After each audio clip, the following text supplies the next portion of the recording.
Alright guys, welcome back. This is my official I think we're up to the fourth episode of my Dawnguard playthrough.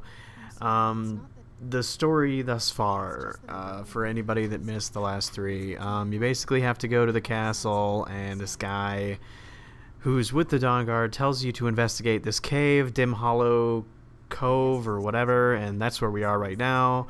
And you gotta talk to this gal after you finish a little puzzle. This gal right here is pretty much one of the integral characters in the whole storyline, at least for the vampires, and I assume you have to deal with her if you're a Dawnguard as well.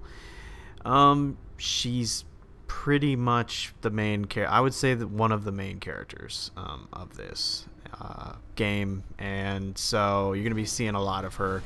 And when you end up finishing the game, she is an optional follower, and she's pretty decent actually. She's a really solid magic user, and I'm actually using her right now, as opposed to my Dark Brotherhood guy who disappeared. Oddly enough, I don't know where he went.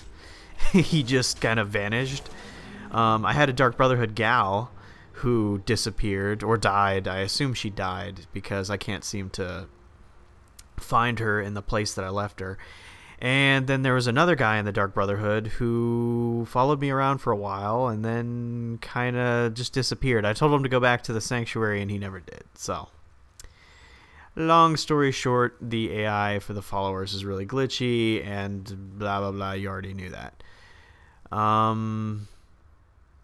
But that's all secondary. What I really wanted to talk about was kind of the whole incident with Bethesda, and it's not really an incident, it's just the way they chose to release content for Skyrim. And basically what they chose to do was they chose to release the Dawnguard expansion pack about 30 days early on the Xbox. So anybody on Xbox Live got to play the expansion pretty much first for a month. And I know a lot of people were upset about that. The forums were pretty upset about that. PC gamers are pretty upset about that.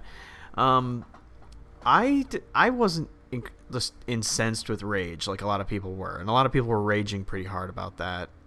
That console players were getting preferential treatment. That's kind of the way that the industry is going, and what a lot of you guys probably don't understand is that Microsoft shelled out a lot of money for this exclusivity, and a lot of people would see that as, well, that's just ridiculous. You know, how can somebody buy that? You know, buy that kind of influence with Bethesda? But I look at that and saying, how come Steam and Valve, and how come those providers weren't sticking up for PC gamers and offering a competitive offering? You know, like, I understand that that Microsoft has the kind of money to throw around for exclusivity access for a lot of their games, but it just seems like Valve, you know, Valve could have done something about this. I think Valve could have said, okay, well, we want a PC exclusive, you know, piece of content or whatever to compensate or whatever. And obviously, if you can buy influence with money like Microsoft has, anybody could do that, and I guess Bethesda would be open to it. So I can only conclude that Valve and I guess Sony, for the PS3 users out there, didn't ante up essentially and hook you guys up. So yeah, it sucks, and yeah, I don't think the system should be set up that way. I don't think that they should be playing games with who gets content first in terms of this, because all it does is it's more circles of separation that they're doing to try and separate PC gamers from Xbox users and separate PlayStation users, and I guess for a lot of ways they're already separated by hardware and game choices. Bethesda has a cross-platform game here. I don't think they're doing anybody any favors by playing favorites, and I can only assume that Microsoft gave them a sheer boatload of money for that exclusivity, and I I don't know. That's a moral decision that I guess Bethesda made, and I don't know if I'm totally psyched about it. I'm not angry about it, but I'm a little disappointed that Bethesda chose to do that, and I realize a lot of people are a lot angrier about it than I am, but I wasn't. It does kind of suck that I had to wait while my Xbox buddies played Dawnguard a month early and are now all past it, and had to avoid spoilers like the plague, because basically the whole internet was full of Dawnguard spoilers for the last month or so. So yeah, that kind of sucked, but hey, what can you do? It sucks for me too, because I don't consider myself a fanboy of either. I have an Xbox, I have a laptop, I play both. I think both consoles and PC have different strengths and weaknesses. Some games are just more fun to play on the console. That's just a matter of fact. I call it the couch effect. You know, some games just are more enjoyable to play while you're stretched out on the couch with a wireless controller in your hand on a big screen TV. I'm sorry. You know, you can hear the PC gamers. I can hear them groaning right now, but it's true. You know, PC gaming is not always the optimal solution. However, PC gaming does a lot more of the multiplayer and the social stuff better than Xbox Live. Especially games like Guild Wars 2 and the modding support of Skyrim.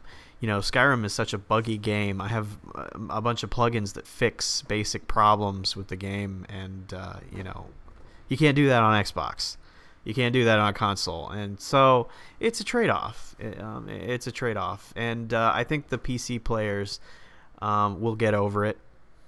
I think they're gonna ultimately realize that even though we got the expansion later, we're gonna have more fun with it because we get the optional mods and the plugins and all that. And Bethesda has been very good about releasing patches for this game, so I'm not worried. Anyway, we finally got out of that Dim Hollow Cave, and this is Serana. And she's kind of the daughter vampire of the head honcho that you're about to meet in this episode towards the end. She's basically been locked away in a coffin for a period of a frickin' insane long time, and has no clue what's going on. In terms of the Dawnguard story, I think that it's good, but I think that some of it is a little cliched. Her character is kind of definitely cliched a little, and you're going to see that later on. I'm not going to spoil it, but she's definitely not the most original character, if you know what I mean. Now see what she's talking about. She's talking about the mother and the father. Her father is a giant vampire overlord, and her mother is kind of on the opposite spectrum. And they've been going at it for a while, and you kind of get embroiled in between this little feud that they're having. And I won't ruin it, but yeah, it gets a little. There's some drama. There's some drama llama that goes on.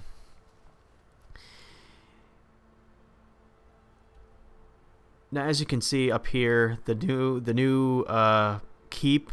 You get to it by going to Northwatch Keep and then walking over to a boat. There's a boat over there that lets you fast travel to the vampire castle. Once you go there, you can fast travel there anytime you want.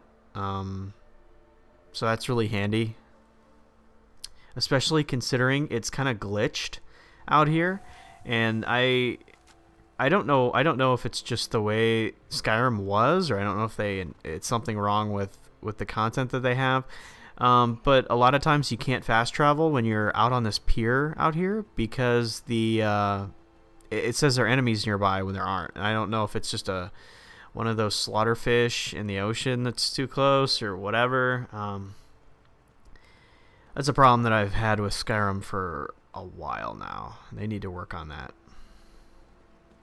Anyway, yeah, you get on this boat, and you'll see something funny here. I put the horse on the boat because I wanted to take the horse with me, and the horse didn't follow me when I fast traveled. So apparently it has nothing to do with being on the boat.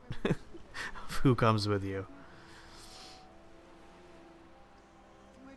Now see, that's one of those fish. She's attacking a fish over there.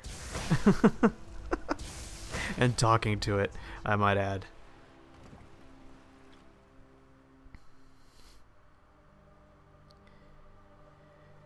Yep, I'm level 30. I can't believe that I'm level 30. It seems like it's taken me forever. And I'm not leveling up too much at all. I think I only gained about 2 levels in the 10 hours that I played.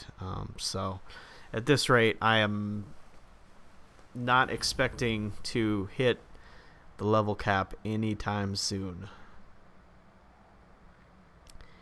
Anyway, this is the castle, and if you're a vampire, you're going to be spending a majority of your time here. Pretty good play. I like that they've got it's pretty much an entire guild. And I say that it's not really a guild, but it is like a family of vampires. And even when you finish the game, they have some repeatable quests that you can do, and they have some side quests and side missions, and it's all vampire themed. So you'll get a good kick out of it, especially if you're a fan of.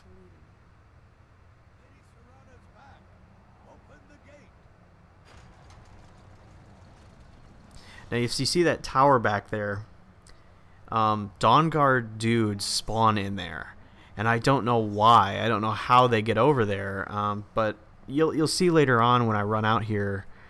There are Dawnguard vampire hunters that spawn outside the castle, so you'll run out there and they'll jump you, and I don't know if that's a bug or a glitch or intentional. I think it has to do with the random occurrence of vampire hunters that spawn.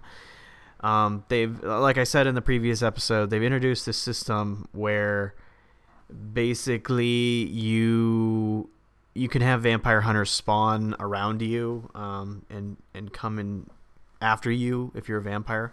Those are the Dawnguard. They're a pain in the ass, and they are. Yeah, this guy's kind of a troublemaker, but ultimately he's good. But I know the YouTube video doesn't do it justice, but if you guys have the HD texture pack, the new areas just look great. I mean, it's really, really good.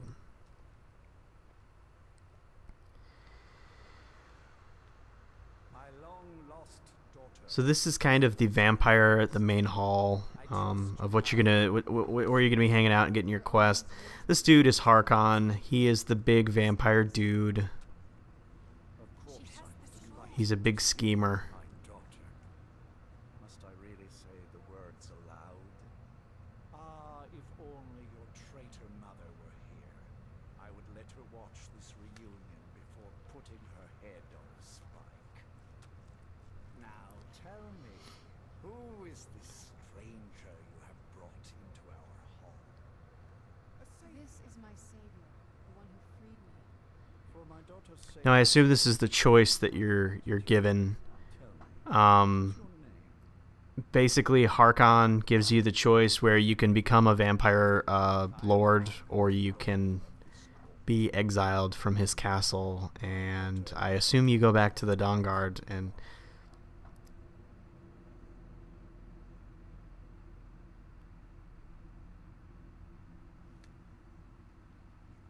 Not just vampires.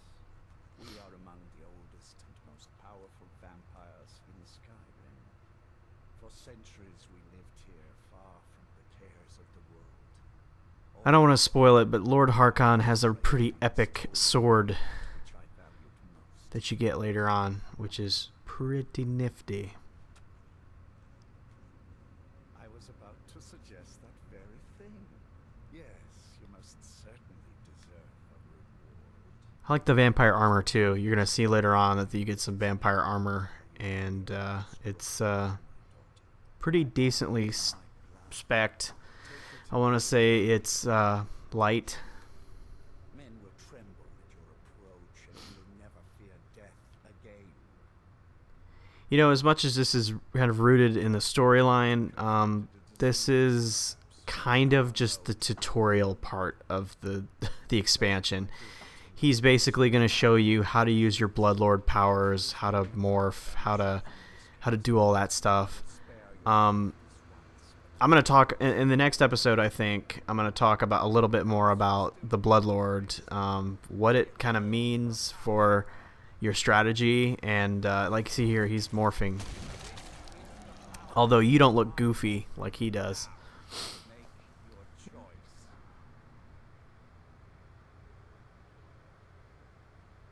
Be still.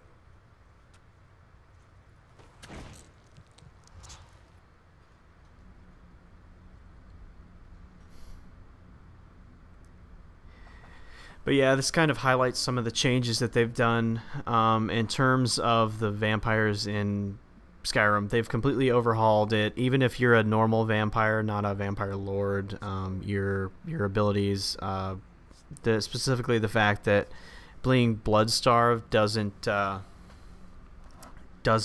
freak people out anymore. Which basically, as I said before in previous episode, it basically makes playing as a vampire viable now, if you were thinking about it. It is he who first bestowed the gift of the ancient blood. Although I should say that while the lycanthropy and being a werewolf is much about physical melee, that type of stuff, the vampirism is kind of like magic focused. You've got some life draining skills, and you've got a resurrection skill that you can raise enemies to fight for you. It's really handy, and it boosts your mana too. And you're gonna see that even though I have little or no magic ability right now, when I'm in vampire form, I have a decent amount of mana that I can actually throw spells around and do all that stuff. The downsides, obviously, are that in sunlight you do not regenerate health. You're not going to regenerate at all. I've found that I'm wearing an amulet of regeneration, and I do get credit for that, so that kind of counteracts it. Also, the Ring of Namira increases your regeneration a bit. I don't know if that cancels it out, but I haven't had any real problems with being out in sunlight. Obviously, if you're gonna be out in sunlight, you're not gonna be regenerating if you don't have any external means of doing that. Now, I'm using the controller for doing this, and it's really easy with the controller. You just have to hit the power, and you turn into a vampire lord. And you've got two modes. You can kind of hover around. It's not quite flying, it's more like levitating, and then you can scurry around like a sort of feral type dude.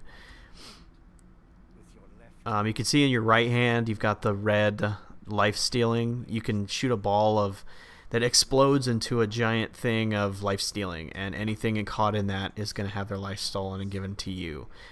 Life drain. It's not going to kill them instantly, but I'm not going to spoil it for you guys, but later on in the game, there are some parts of this game that you really have to use the Blood Lord to do, and trust me, you're gonna want to use that area effect because it's just really powerful. And there are some areas in this expansion where there are just a lot of enemies, and you will get swarmed if you try to melee them all. However, the night powers are still yours to command, and your claws are still... Yeah, you can use your claws, like he says. They're not specifically good. I've found that the claws are not very effective. You probably don't want to be using them. If you have any other alternative, you probably don't want to use them. Especially for the leveled enemies like the Dawnguard or anything that's pretty high level, don't use your claws on it because it's not very good. Now, here's the perk tree.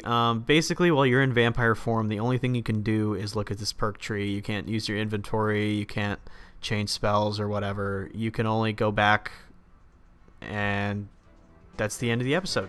I will continue this in the next episode. Thanks for watching, guys.